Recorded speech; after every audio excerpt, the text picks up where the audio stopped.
সুখ নয়, আমি দুঃখী খুশি। সুখটা তাকে দিও আল্লাহ যাকে আমি ভালোবাসি। প্রত্যেক মানুষের জীবনে কিছু শব্দহীন কষ্ট থাকে, যার সাক্ষী কেবল সে নিজেই।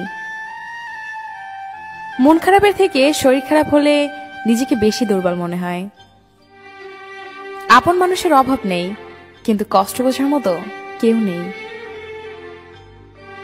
হাসির পেছনে কান্না, রাগের পেছনে ভালোবাসা, আর চুপ থাকার পেছনের কারণ খুব কম মানুষই জানে। টাকাই এখনকার দিনে সবচেয়ে গুরুত্বপূর্ণ।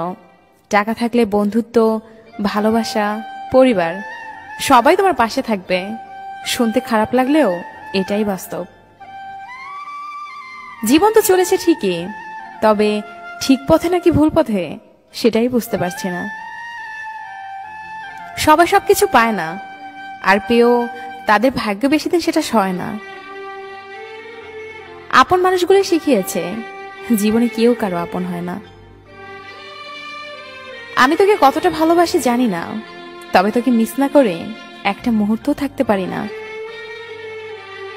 আমি সত্যি ব্যর্থ, কারণ আমি তোমাকে কখনোই বোঝাতে পারলাম না আমি তোমাকে কতটা ভালোবাসি।